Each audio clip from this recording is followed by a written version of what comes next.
Welcome back to Scramble Drill, ladies and gentlemen, boys and girls. I'm Josh Johnson. Over there, Ben Special Watts. Saturday episode. A special edition of Scramble Drill.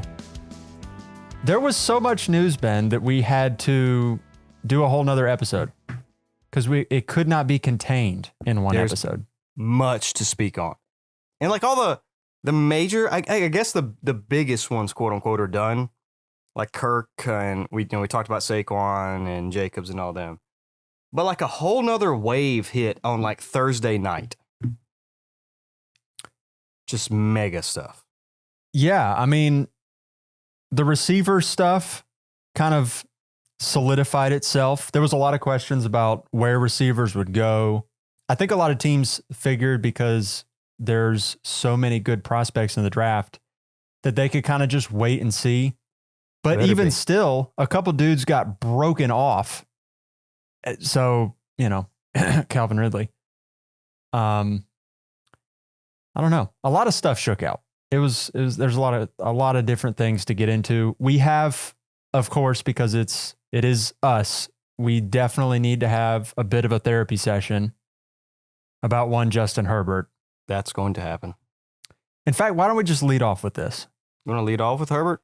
Yeah. So the Chargers cut Mike Williams. They traded Keenan Not Allen. surprising, that one. That one, I thought one of them might go, but I didn't think they would get rid of both of them. I figured once like Mike Williams got hurt, I'm like, okay, well, or got cut, I'm like, obviously they're going to get rid of him. But I thought, go ahead. honestly, I know you have many things to say. Yeah, I really thought that they would figure out a way to work something out with Keenan Allen to where they could lower his cap hit. And apparently the reporting was they approached him about taking a pay cut. He said no, and then they just immediately traded him. Yeah. Which is really actually, unfortunate. We can start with the Bears side of it first. They got traded a fourth for him. So all this does is make me absolutely love whoever the Bears have at quarterback. There's so much controversy right now. It's not even funny. Be it Caleb Williams, be it Justin Fields, be it Jaden Daniels per Dan Orlovsky, which I don't completely hate, but I'm also really high on Jaden Daniels. But I think you should take Caleb Williams over him. But still, whoever it is at quarterback, they have loaded the box for him. You have everything you need. You got DJ Moore, who I think at this point for fantasy, he's still the better option, I would say, and for real life than Keenan, just because Keenan is older. Like Keenan's best football is behind him, but DJ Moore at this moment is in his prime. Like this is the best DJ Moore you're ever going to have. So he is probably the one. Keenan though he's so savvy and such a safety blanket. Like you can just count him. Justin Herbert has been counting on him for years. So, I mean, just having that veteran presence is elite for the Bears. Yeah. And then obviously you signed Gerald Everett, you got Cole Kmet. I love Swift. Swift is, he got a pretty decent bag too. Swift is a good running back. He's got good vision. He's explosive. He's a good pass catcher. They've got two young offensive tackles. I don't know the names, but I know they're decent. And on top of all this, they've still got the top pick and the number 9 overall pick. So there's a lot to be excited about. Yeah, I'm really curious what they do now with this 9th pick because you've got the second receiver. Granted, Keenan Allen's on a 1-year deal, I think. So he's not locked up for any sort of long-term kind of thing. And he's also 32. So like he wouldn't be locked up anyway. But obviously DJ Moore's locked in. The third receiver right now, I kid you not, it's Velus Jones from, news headlines when he got drafted at the ripe old age of like 26 or something. He's like 24 as a rookie, I think. Maybe that's what it was. Old man. He was an old rookie and he has not panned out. So there's just not a whole lot of depth. And, obviously the top two are great, but I could definitely see them taking a tackle. I could see them taking an edge rusher. I could see them taking Romadunze if he's there at 9. What if they took Odunze or Neighbors, whichever one falls? I would not be surprised in the least. You go Caleb, Neighbors. I don't know who's the one at that point because like talent wise, I think it's Neighbors. skill wise and, prime of his career, it's DJ Moore, or I guess skill wise, it would be Keenan and the veteran. I don't know. But that would be an incredible situation for a rookie. That might be the best rookie situation ever. Even if they don't take a receiver, like let's say they take Jared Verse, the edge rusher there at 9, and don't do anything for offense at 9. It's still the best situation for a number 1 pick that I can remember. Yeah. You have 2 elite playmakers, 3 if you count Cole Kmet, 4 if you count Swift. Yeah. And then Gerald Everett, he's been the tight end 1 for the Chargers for like the past 3 years. I mean, he's really good. He's older, but 29, he's still fine for a tight end. Right. Yeah, he's nothing special, but he's a very nice second tight end. And, Cole Kmet is probably better for real life football than he is for fantasy football, but he's very solid. Mm-hmm. The offensive line isn't terrible. They would probably benefit from taking a lineman at 9 now, but like, it's not what it was a couple of years ago when it was the worst line in football. It's definitely improved from that. So, yeah. And they got a new offensive coach. People weren't excited about hiring him, but you have a new offensive coach. I mean, you do. You don't know what he brings to the table yet. Like the defense down the stretch last season, I could be wrong here. I don't know specifically the stat, but it was something along the lines of from week 11 on, it was the number 1 defense in football. It's not that if you look at the full season. Dramatically improved over the back half of the season. Once they acquired Montez Sweat, they were significantly better on defense. Man, this shit. Chicago Bears, there's a lot to love. I would be super stressed if I was the GM trying to decide what to do at quarterback, but it is exciting to be a Chicago Bears fan. I would be I wish I was. Very excited. Yeah. There's a bright future theoretically there for the Bears. On the other side of this, the Chargers, you get rid of your top 2 receivers. They kept the 2 pass rushers, which I thought that they were going to keep a receiver and get rid of a receiver and a pass rusher, but instead they kept Bosa, they kept Mack, and they got rid of both of the receivers. So now the depth chart for Justin Herbert, a month and a half ago, it was Austin Eckler, Keenan Allen, Mike Williams, Josh Palmer, Quentin Johnston, Gerald Everett. Today, it is Donald Parham, Quentin Johnston, Josh Palmer, Jalen Guyton, and the running back is Gus Edwards and Isaiah Spiller.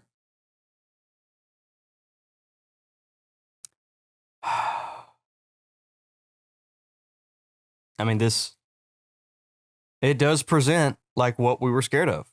They're going to fix the defense. They're going to run the ball with Greg Mulman. Harbaugh likes to run the ball. He has everywhere he's been. And they have no weapons. So there's a lot of doom and gloom about Justin Herbert's fantasy value. I have contributed to it. I get it. Tweet. Yeah, I need to pull up this tweet because it's good information, but you look at it and you're like, holy crap, this is awful. I think there are definitely some. You can put all these stats in it though, and all of it makes sense, and I get all of it. There is a little bit of asterisks with it though. Yeah. Here's the stats. In the last 3 years with Jim Harbaugh as the coach for the 49ers, in 2011, 2012, and 2013, they were 31st, and 32nd in passing attempts per game. Buffalo Bills in 2015 with Greg Roman as the offensive coordinator were 32nd in the NFL in passing attempts per game. And then the Baltimore Ravens with Greg Roman as the offensive coordinator were from 2019 to 2022, 32nd, 9th, the year that Lamar got hurt, and 28th. Or not, sorry. That was not the year that Lamar got hurt. That was the year that Gus Edwards and J.K. Dobbins tore their knees up. But 32nd, 9th, and then 28th in passing attempts per game. All that to say, you can see the pattern where it's very possible, and honestly, it's probably likely that the Chargers passing offense goes from the number 1 passing attempts per game offense in the NFL to maybe not the lowest, but like bottom half, maybe 20th, maybe 25th or something like that, where they just don't throw the ball as much as they have. And that 40 attempts per game mark that Justin Herbert has been hitting for his career, it's very likely that drops to 35 or something like that along those lines. And then you're looking at it like, okay, 5 attempts a game that you're losing. You might be losing 1 to 2 fantasy points a game off of his pace from what he has been. Outside of touchdowns, kind of taking a step forward, and it's such a volatile he might throw thing. More touchdowns though. Yeah, he very well could throw more touchdowns, but betting on touchdowns is kind of a risky bet.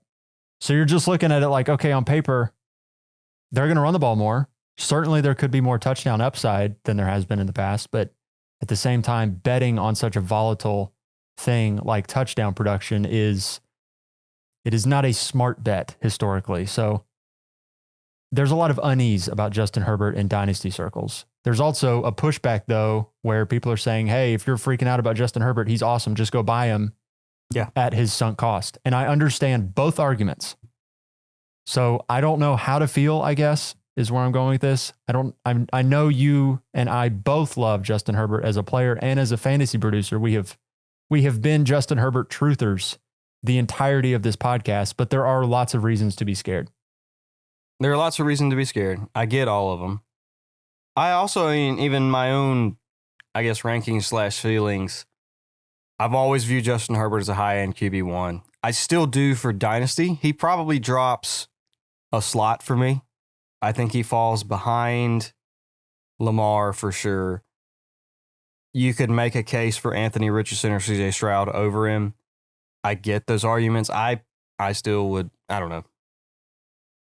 I think you can make a case for Stroud, if anything. I don't know if for 4 games I'm willing to take Richardson over him. But I also view it kind of as a 1-year thing too. Because you look at all these stats for Harbaugh and Greg Roman, and you're like, yes, they lead the league in rushing. They're bottom 3 in passing every year. Harbaugh doesn't take this job if Justin Herbert is not the quarterback. Greg Roman's offense and Harbaugh's offense also have never had a quarterback to Justin Herbert's level. Colin Kaepernick is not Justin Herbert. Alex Smith is not Justin Herbert. You have got a dude who is a true, tried and true difference maker at quarterback, better than anything they've ever had in their career. So yes, I think they're going to take the air out of the ball a little bit, but it's not going to be like, oh, Justin Herbert they're going to be 31st in passing attempts. No, you have Justin Herbert. That's not going to happen, guys. But again, at the same time, with no weapons this year, yeah, I think Herbert's a low-end QB1 versus a mid to high-end QB1. Yeah, I think you've got some folks that are completely jumping ship. Yeah. I want to say one more thing, too. We've also seen Keenan Allen and Mike Williams hurt a lot over the past few years. So him not having those two guys is nothing new to him as well. Right. Yeah. No, I absolutely don't look at it like he lost his weapons, therefore he's not going to be good. I have, frankly, no concerns about his weapons because I think they're fine. And he played without weapons last year and was fine. The only thing I'm concerned about with Justin Herbert is the amount of times they will let him throw the ball. Like if they let him throw 37 times a game with Quentin Johnston and Josh Palmer and fill in the blank, maybe rookie or whatever, they've got to take a wide receiver at 5. Like you can't do this to him and not take a receiver at 5. I would imagine.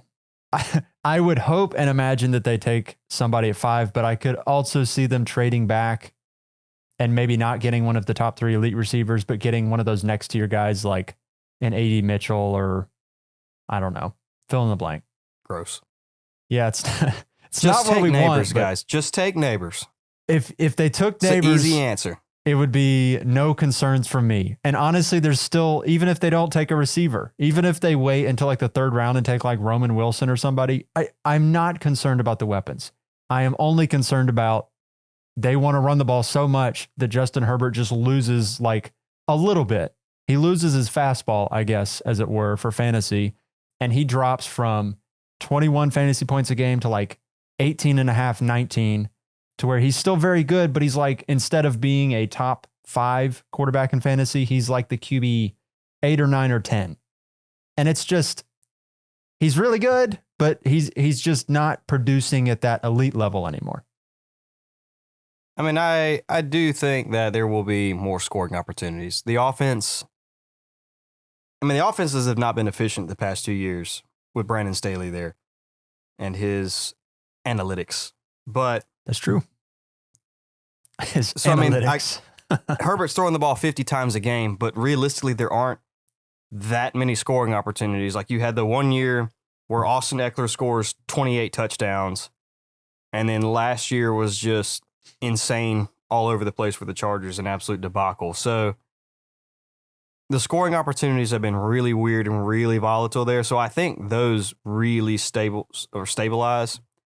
And I don't think his volume is going to drop to where Justin Herbert's only throwing the ball 22, 24 times a game. Like, okay, you don't take the job with the Chargers and not plan to use the quarterback that you're paying $60 million a year to.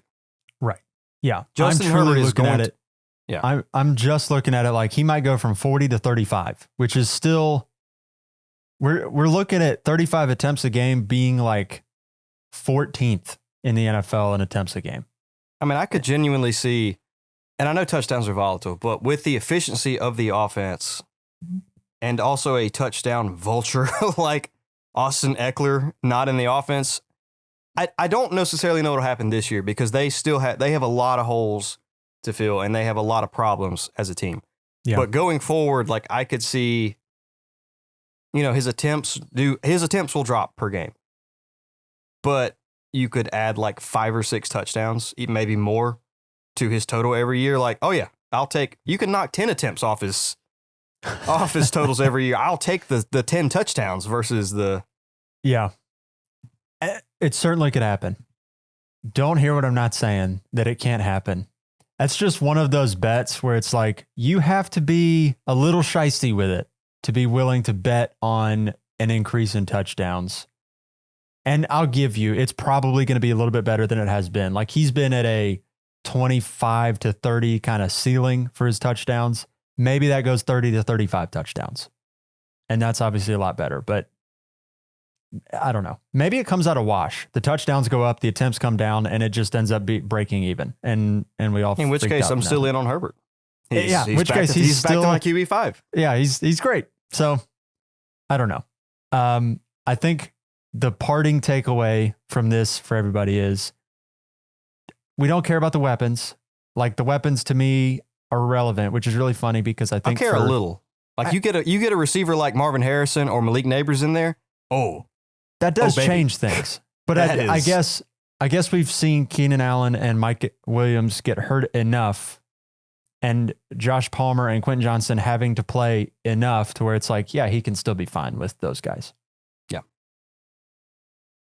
So it's sad for Herbert. There's a lot of questions, but don't panic. Yeah. Okay, here. Calvin Ridley. He got a bag from the Titans, 4 years, $92 million.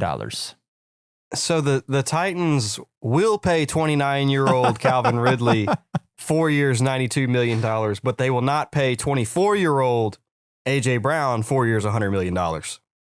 Did you see in his press conference where Calvin Ridley said, I know on paper I'm 29, but in reality, I'm actually 25. That's because you were 23 when you were drafted, Calvin. He stayed till he was 20 in high school. I saw it's not real. Tyron Smith was buying alcohol in the 10th grade. Tyron Smith was drafted in 2011 and he's 33 years old. And Calvin Ridley was drafted in 2018 and he's 29 years old. The math is not mathing. Hold up. I'm trying to think. Okay, young. So he's drafted in 2011. Yep. He would have been like 20. I think he was like a 20-year-old prospect. He would have been like 20. Okay, so it's been 12 years, 13 years from there. 8 years later. So he's 4 years, Calvin Ridley's 4 years younger. But he's like, okay, I guess it makes sense in my head now. It's one of the, like, he's you 4 see it, years you're like, younger, but he was drafted 8 years later. So 8 minus 4, and you've got that. yeah. You're like, there's no way that's true. And then you think about it for a minute and you're like, wait a minute. It is true. It does not feel right, though. No, it feels Like very this guy's a wrong. little over 30. Calvin Ridley's almost 30. Yeah. It's like an 8-year draft gap between you guys. So yeah, Calvin Ridley is 25 years old, apparently. He is basically everything that Leonardo DiCaprio wants. And he just got paid. Leo just got out on Calvin. Let's say that. He just exited the He eligible just range. sold all his Calvin Ridley shares. He gets paired with DeAndre Hopkins there at wide receiver, and they get Will Levis throwing them the ball.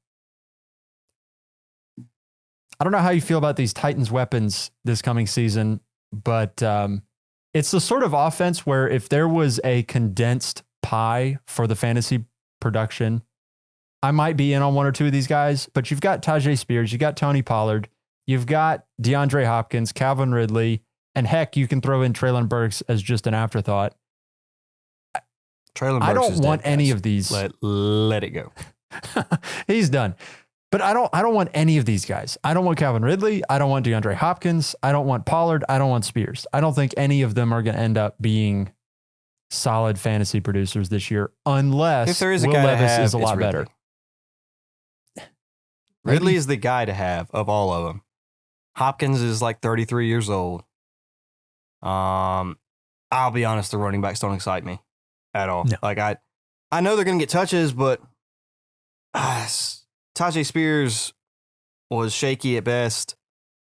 And I don't know, Tony Pollard, he wasn't good when he was the running back in Dallas.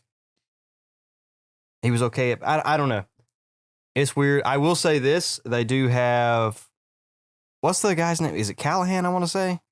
Brian Callahan. Yeah. Brian Callahan from the Bengals. So offensive-minded coach.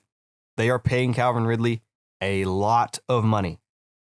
So you're not going to pay him that much money and not target him. So, I mean, he's going to be the wide receiver one. It's just, yeah, Will Levis is a concern. But Will Levis also, he likes to sling it. So we'll see.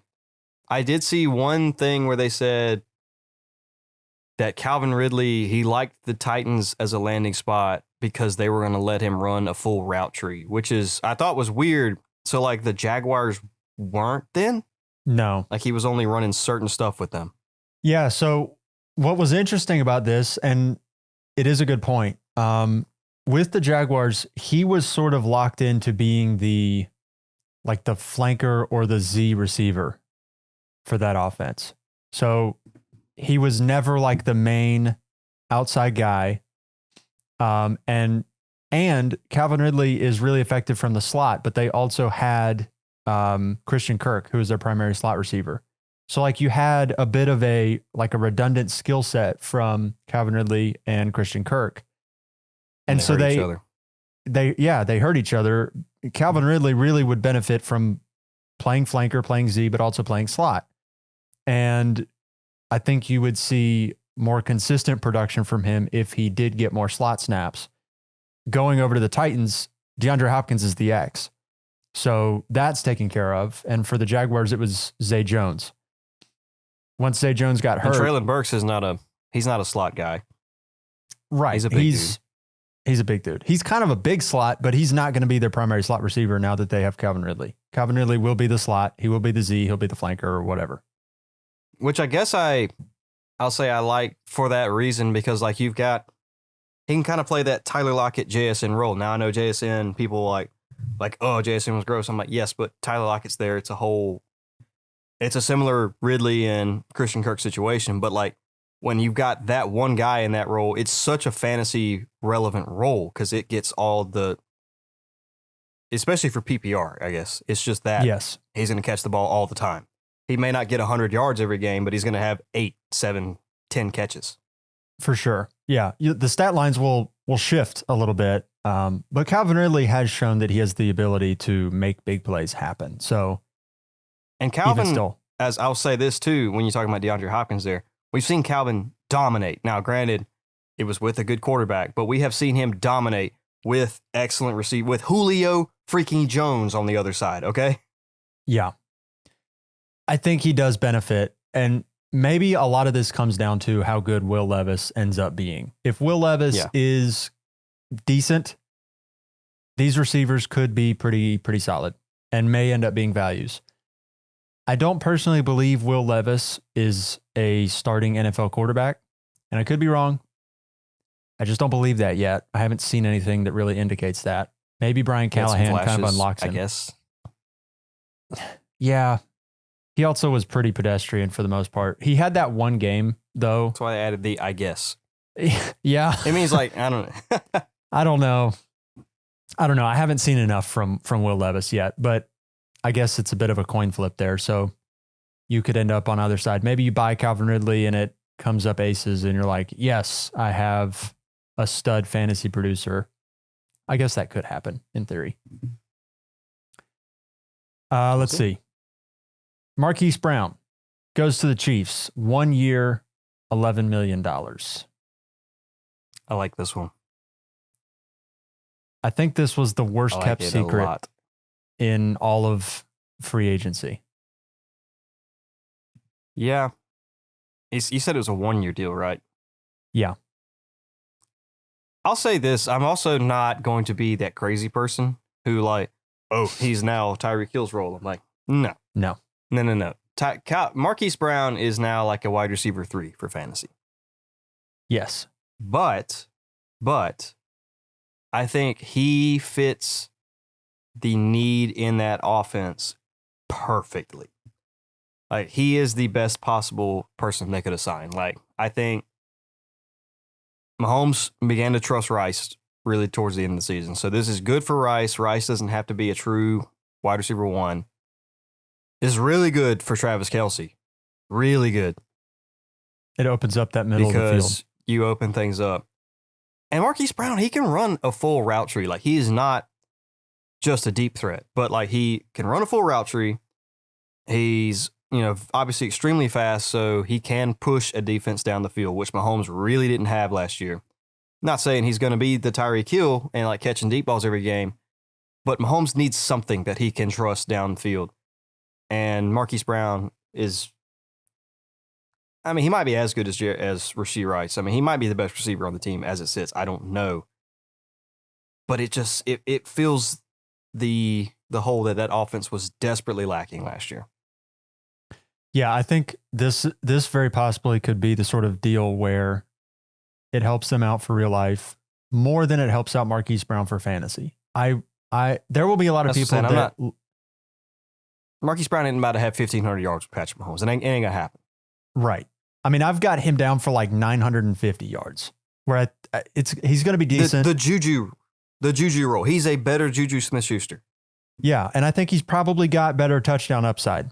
That might be the thing where it's like, okay, he could score 7 or 8 touchdowns. I absolutely could see that happening. But I do think he slots in as the third guy.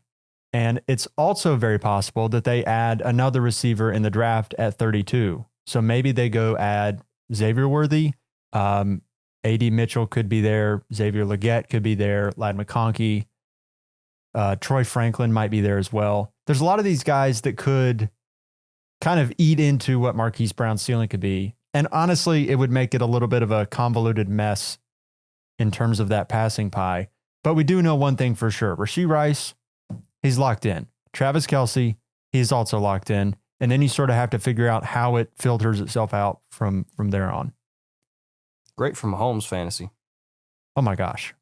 Yeah. Mahomes might have another one of those QB 1 overall seasons in him this coming season. It could happen. We saw his floor this year with basically nothing. So now you give him exactly what he needed. Yeah, I would not be surprised at all. I think he had 18 something.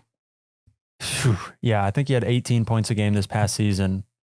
I wouldn't be surprised if that jumped up to like 23 or 24. Yeah. That offense just opens up. It's going to be stupid. So much. It's going to be ridiculous. The Carolina Panthers, they went and traded for Deontay Johnson. I don't care. I don't care. You don't care? Really? I mean, it's good for Bryce Young. But we had a ton of questions in Pittsburgh with Deontay. Yeah, like Deontay wasn't that good there. And now you're going to go to the Panthers, who were worse? No, it's true. It's probably better for Bryce Young than it is for Deontay. Deontay is probably a Gives wide him receiver. Something. Yeah, he's probably wide receiver 3.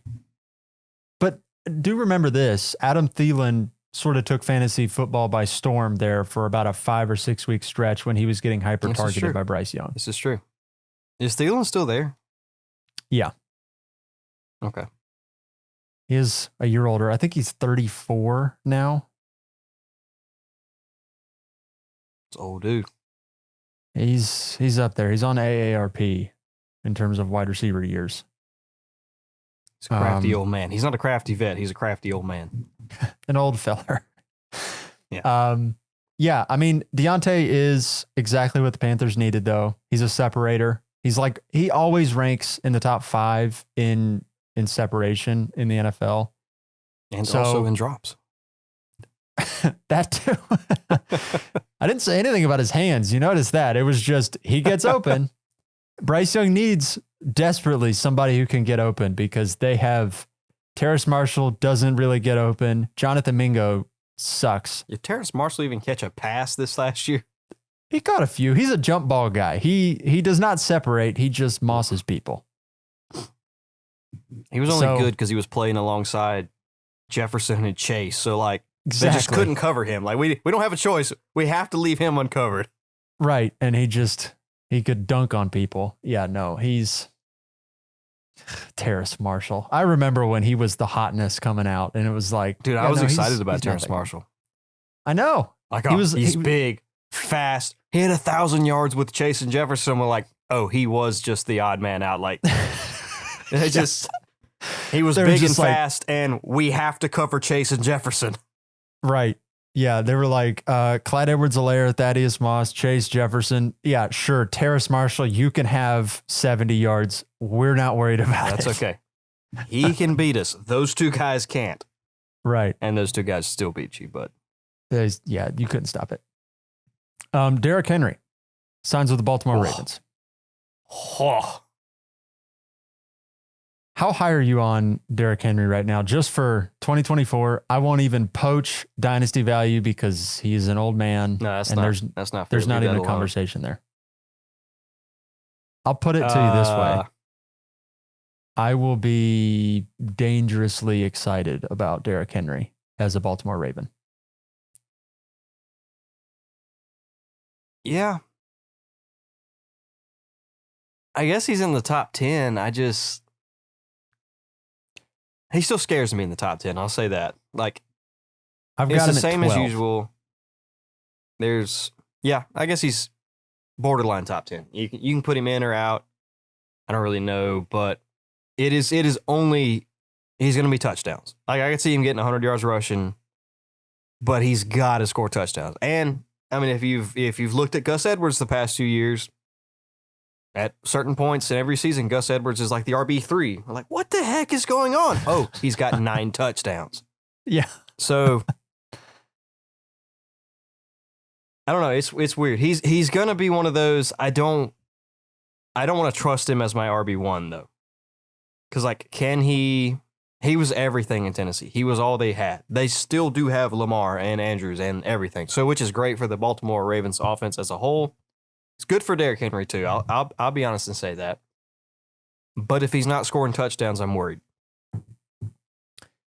Yeah, I've got him projected for a very large amount of touchdowns. In fact, I have him projected to lead the NFL in rushing touchdowns. And I could see that. That could happen. So, yeah, I'm in on him. I've got him at like 1,100 yards or something, like nothing insane.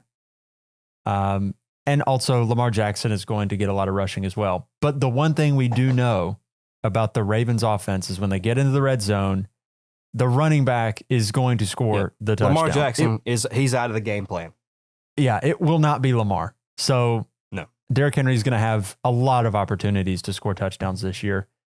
I don't know where he's going to end up getting drafted. I don't know how in on him people are going to end up being. there might be a decent age discount there to where he's an auto buy in redraft this year. I could see that. I'm for sure okay with it. Joe Mixon goes to the Houston Texans, and then they signed him. I don't know if you saw this or not. They signed him for 3 years, $27 million. So with the old running backs, man, everybody got signed. Everybody. I have no idea. He's 27, and he got more money than DeAndre Swift.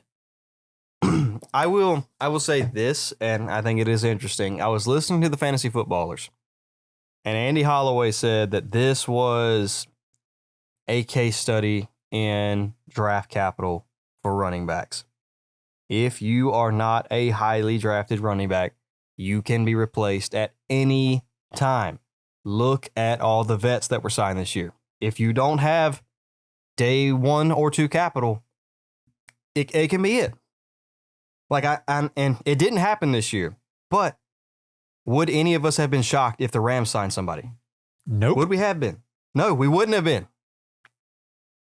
I think we would have been shocked in that you look up and go, wait, Kyron Williams was awesome last year. But it's that same thing over and over and over again.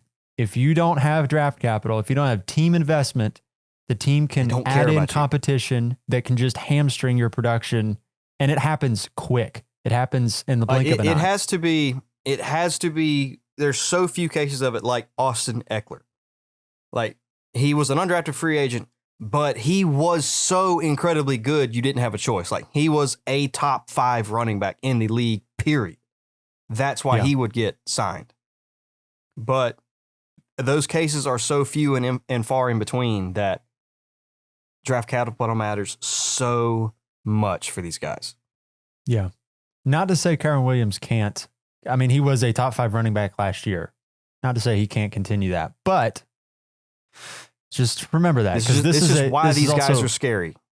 Right. This is also a Dameon Pierce tweet because he got replaced and People love Dameon Pierce.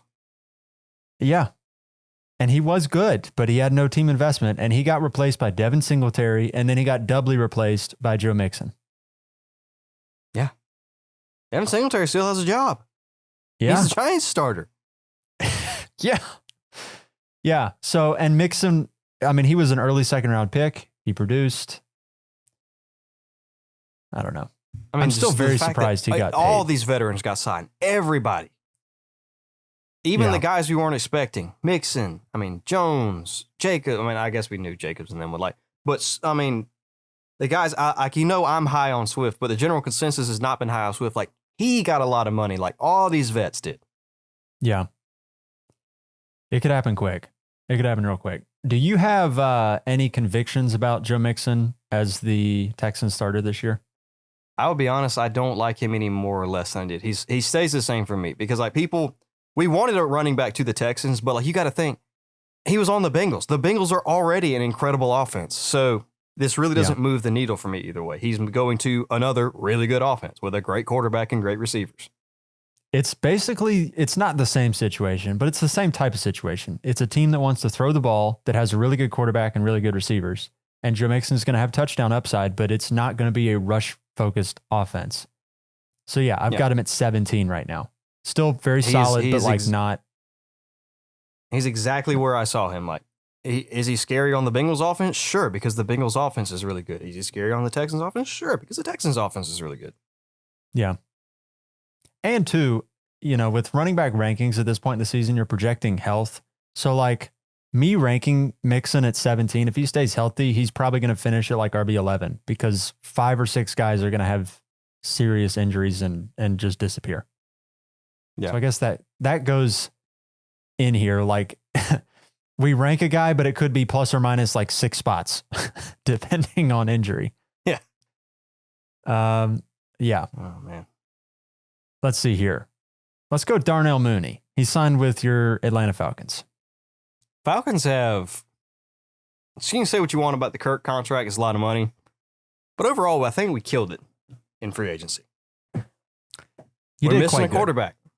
We were missing a quarterback. I mean, Raheem Morris himself said, I wouldn't be here if the Atlanta had a quarterback.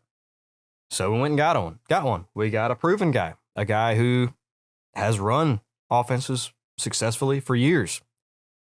And then Darnell Mooney, I think people, I feel like, love him for that 1 year he had with the Bears where he had 1,000 yards and he would make those spectacular catches.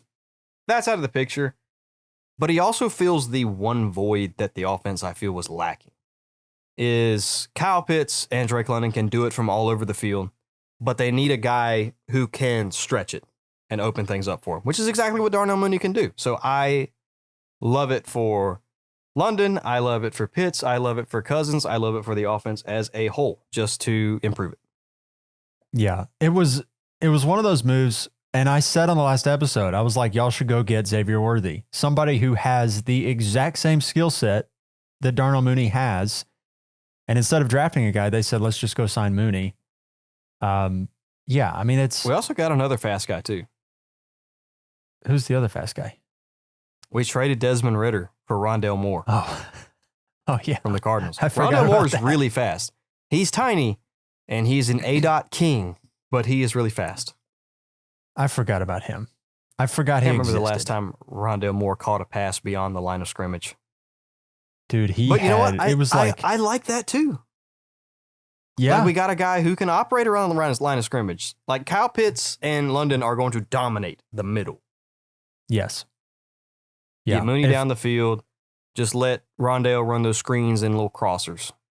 Yeah, if nothing else, I take all of these signings to just mean the offense as a whole is filling out, and I feel really, really good about Drake London, and I feel real good about Kyle Pitts as well. The Atlanta Falcons offense is going to be scary, and I'm excited.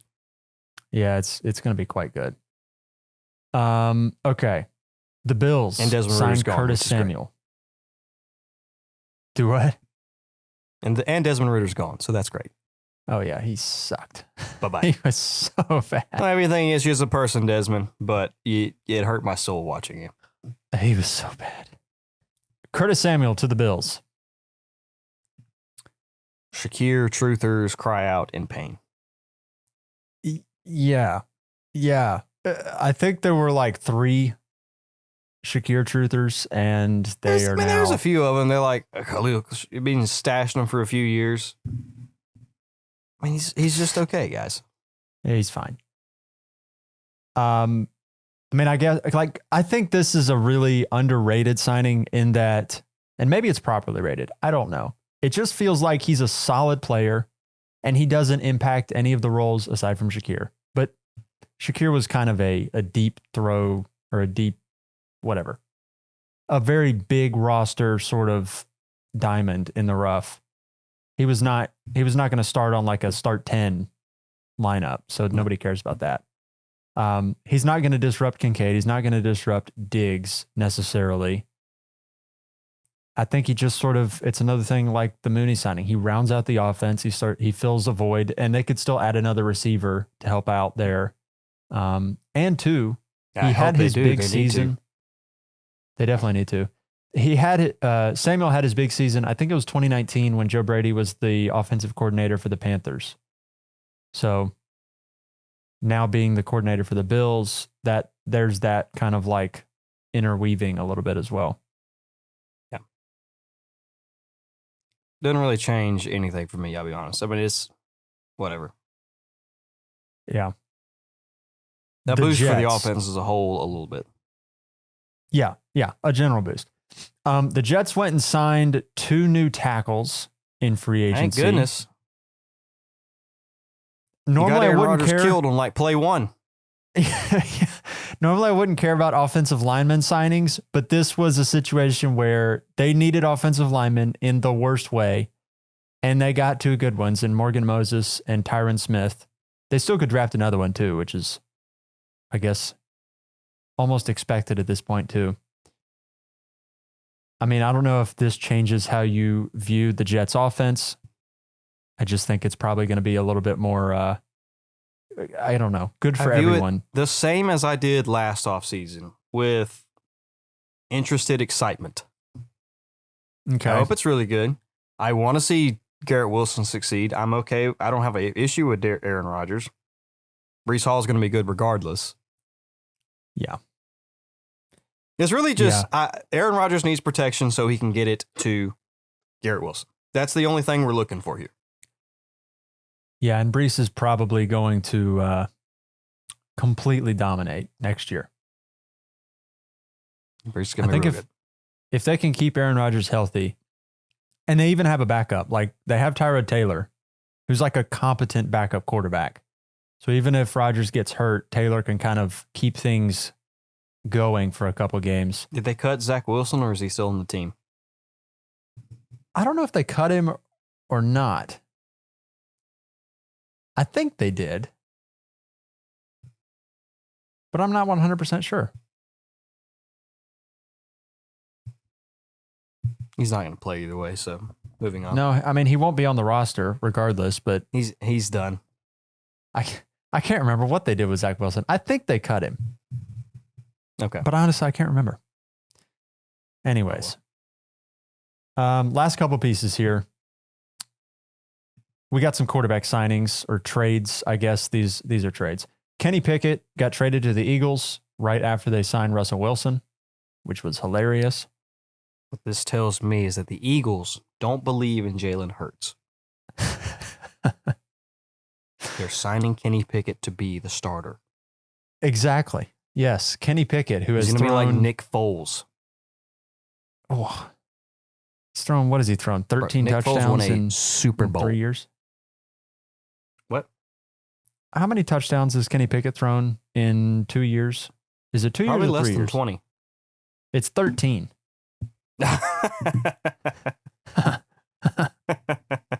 It's so bad. 13. So that's tough, Kenny. That's tough. So yeah, I think Joe Flacco threw more touchdowns in his crazy stint last year than Kenny Pickett has thrown in the last 2 years. Yep. That would make sense. That checks off. It's rough. I mean, you could count on the Steelers offense for like a solid 13 points. It would either Kenny would throw one to like Freiermuth or Najee would just get a rushing touchdown. And then they'd kick 2 field goals and go home. Yeah, their offense was so bad. And I don't know, have you seen this yet or not? The Steelers hosted Brock Bowers for a pre-draft visit. You know, they do love tight ends. They do love being physical. No. Arthur Smith loves tanking tight end value. I forgot about that. Brock, stay away. Don't do it. Arthur. No. Force a trade. No. I don't know what needs to happen, but if I was Brock Bowers, if I was Brock Bowers, I wouldn't really care who drafted me except them. If you draft me, I will not play for you. I will not sign. Arthur Smith's offense is where elite tight ends go to die. Fortunately for Kyle Pitts, he got drafted at 20 years old, so he's only 23. He's still got a future ahead of him. They still got it. Arthur tried to kill it. He tried to. He did. My Seahawks went and got Sam Howell for like a 6th round pick. Y'all paid more for Sam Howell than the Patriots got for Mac Jones. Really? Mac Jones was a 1st round pick. Yeah. Well, I mean, Sam Howell did throw for 4,000 yards last year. He also led the league in interceptions, and he got benched. He did get benched. There was about I do have Sam Howell to stretch. thank partially for my championship I won in Gentlemen, because the guy started him against me. I think it was in the final week. Sam Howell threw a pick and got pulled. So got like negative 1.5. I remember that. Awesome. That was so good because I do remember we were talking about that in the lead up to that matchup. We were like, what if Sam Howell goes out and throws 3 interceptions and gets pulled at halftime? And it was even better. Didn't throw 3 interceptions, but he did get pulled. I was hoping for negative 6 points, but I'll take the -1. That being said, he's going to compete with Geno Smith for the starting gig. I don't know who's better, him or Geno Smith. I would lean Geno, but like, I don't know, dude. Geno, I've seen Geno win games. Yeah. No, Geno's I'll be probably honest. better. I don't know if I wouldn't have preferred Drew Lock, who y'all traded away. Exactly. I don't think Geno Smith is very good. He's fine. He might be like It was the a nice best backup story. in the league. Yeah, he's just not. He's not a starter. He's not a dude you need to be paying $40 million to. He's not even Baker. Bake Show's worth $100 million. There you go. I'll leave us with this. Justin Fields has yet to be moved anywhere. And all these other quarterbacks, these retreads, these bums are getting moved around all over the league. And Justin Fields is still a Chicago Bear. And it's very possible he doesn't get moved at all. This is not a hot take because I do not think it will happen, but let's just play a what if game. What if they don't take a quarterback? Oh my God. They take Marvin Harrison at 1.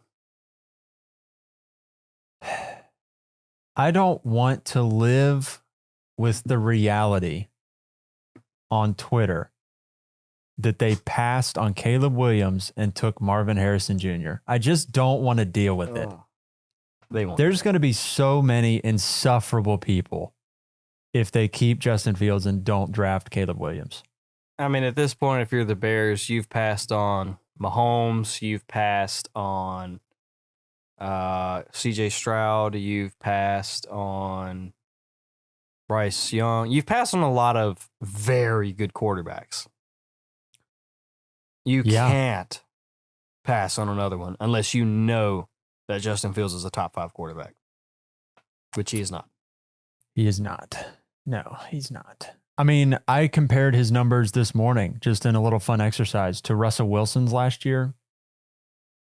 Russ's numbers are quite a large amount better. Far and away better. Oh yeah. Yeah, I mean it was 3,000 yards, 26 touchdowns, 8 picks, 93 or 9. No, it was 98 QB rating. And Fields, I mean, granted, it's just the passing stats, so you can factor that in. But Fields was like 2,500 yards, 16 and 9, and like an 83 rating. Ugh. So, pretty significant difference there. I don't know. I still say that Fields has never been given a fair shake. No, he hasn't. But at this point, the Bears, you can't be the one to give him a fair shake. You're too invested in getting.